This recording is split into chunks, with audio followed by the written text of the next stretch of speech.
Halo pemirsa, senang sekali saya Tasya Felder bisa hadir kembali menjumpai Anda di Bincang Virtual, sebuah program yang akan membahas lebih dalam mengenai isu-isu terkini tentunya dengan narasumber-narasumber yang kompeten di bidangnya. Dan pada saat ini kita akan mengangkat tema mengenai dilema pendidikan anak Indonesia di tengah pandemi COVID-19. Seperti kita ketahui saat ini jutaan anak Indonesia terpaksa melakukan pembelajaran jarak jauh dan telah lebih dari 2 bulan anak Indonesia belajar dari rumah mengikuti himbauan pemerintah. Dan saat ini juga sudah ada wacana untuk menerapkan new normal. Ini tentunya untuk menggerakkan kembali roda perekonomian, kemudian juga menggerakkan berbagai sektor-sektor termasuk juga di bidang pendidikan. Nah, pertanyaannya adalah siapkah Indonesia untuk menjalankan pendidikan di era new normal saat ini? Pemerintah kini dan juga kita semua dihadapkan pada dua sisi mata uang di mana pembelajaran dilakukan dengan cara new normal secara langsung yang tentunya untuk menggerakkan roda perekonomian dan juga sektor-sektor lainnya, tetapi pertaruhannya adalah nyawa anak Indonesia. Kemudian juga di sisi yang lain adalah pembelajaran tetap dilanjutkan dengan melakukan pembelajaran online.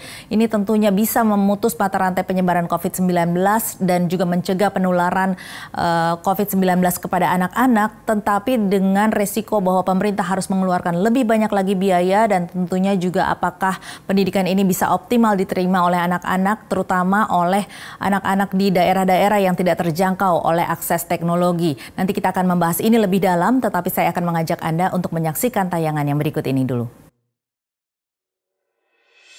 Kementerian Pendidikan dan Kebudayaan Kemdikbud menegaskan, tahun ajaran baru 2020-2021 akan tetap dimulai pada tanggal 13 Juli 2020. Penetapan tersebut mengundang banyak pertanyaan dari berbagai kalangan. Dengan cepat, Nadiem Makarim, Menteri Pendidikan dan Kebudayaan beberapa waktu lalu sempat memperjelas bahwa dimulainya tahun ajaran baru tanggal 13 Juli 2020 bukan berarti siswa belajar di sekolah. Sementara sedang disiapkan beberapa skenario untuk dunia pendidikan dalam era new normal, pelajar dari PAUD, SD, SMP, SMA hingga perguruan tinggi tetap belajar di rumah secara daring. Ia juga menambahkan keputusan belajar di sekolah akan terus dikaji berdasarkan rekomendasi gugus tugas percepatan penanganan COVID-19. Dalam rapat kerja bersama Komisi 10 DPR Mei lalu, Kemdikbud telah menyiapkan beberapa skenario terkait pendidikan di dalam era new normal. Skenario pertama adalah skenario optimis, yakni sekolah dibuka kembali akhir bulan Juli atau pertengahan Agustus. Skenario kedua, pesimis. Apabila COVID-19 berakhir di akhir tahun 2020, maka menggunakan pembelajaran daring dengan fokus kepada daerah yang tidak mendapatkan akses listrik dan internet. Dan skenario ketiga adalah, jika memungkinkan, mengubah awal tahun ajaran baru di bulan Januari 2021. Pertanyaannya kemudian, sudah siapkah para pelajar menjalankan pendidikan gaya baru dalam era new normal yang sedang dirancang pemerintah?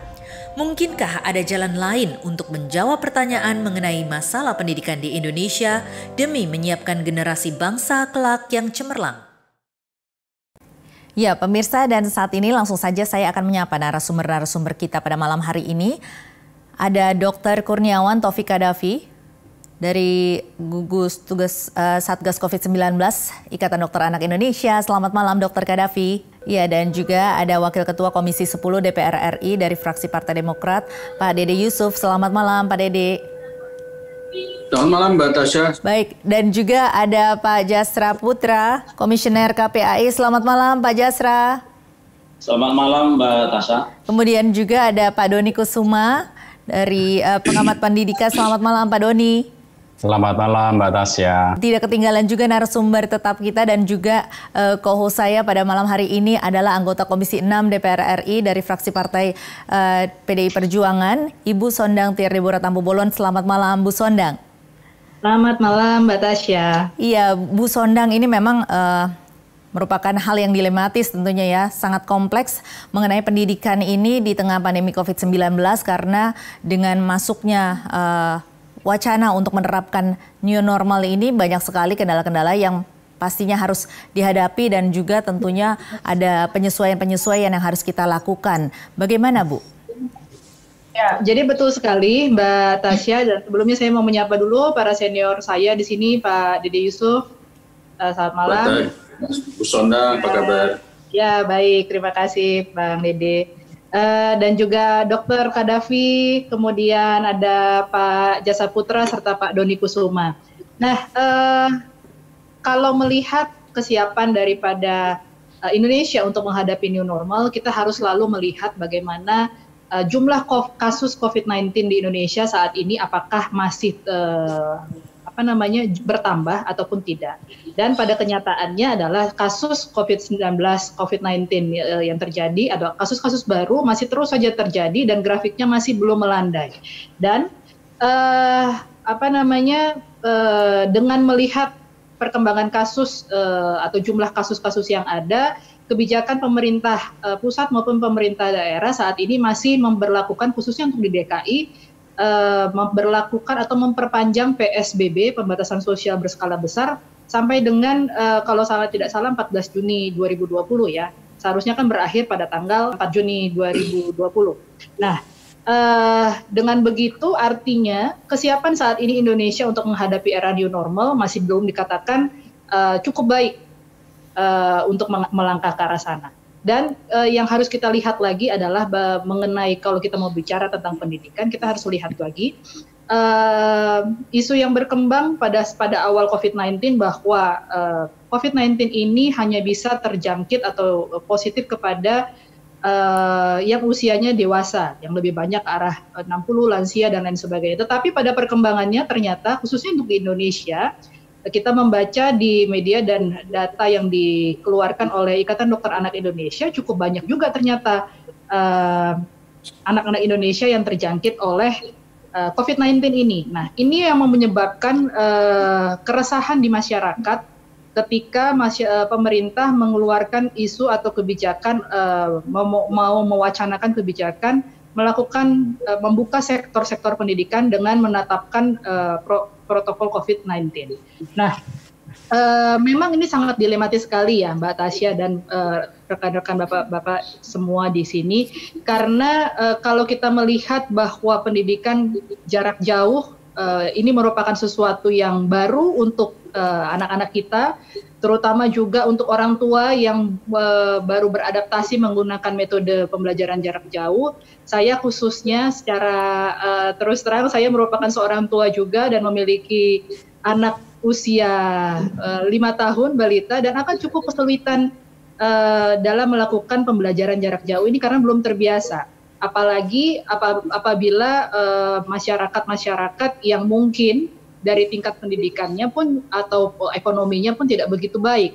Nah, ini merupakan satu dilema. Tetapi kita tidak boleh juga mengecampingkan atau melupakan bahwa bagaimana berbahayanya COVID-19 ini kalau sektor pendidikan dibuka. Nah, kami meminta juga kepada dari DPR meminta kepada pemerintah untuk terus mengkaji persiapan-persiapan kalaupun memang harus dibuka, tetapi apakah bila memungkinkan untuk menunda masuk sekolah secara fisik supaya tetap dilakukan pembelajaran daring. Tetapi permasalahan yang mungkin muncul adalah beberapa daerah tidak atau lapisan masyarakat tidak mendapatkan atau tidak memiliki teknologi yang cukup.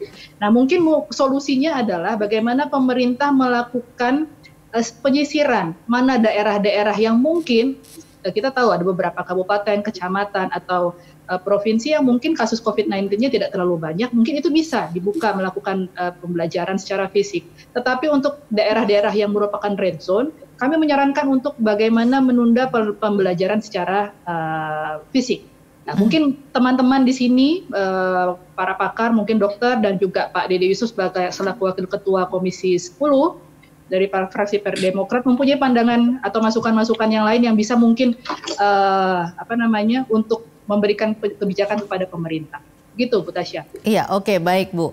Nanti kita akan membahas ini dengan narasumber-narasumber kita, terutama sebenarnya bagaimana sih resikonya ketika akan dilakukan masa transisi ini ya, karena pemerintah sendiri sebenarnya sudah menyiapkan 3 skenario gitu, dikatakan sudah ada 3 skenario yang disiapkan. Nanti saya akan ke Dr. Kadafi, tetapi kita harus jeda dulu. Dan pemirsa, Bincang Virtual akan kembali sesaat lagi dengan pembahasan mengenai dilema pendidikan anak Indonesia di tengah pandemi COVID-19.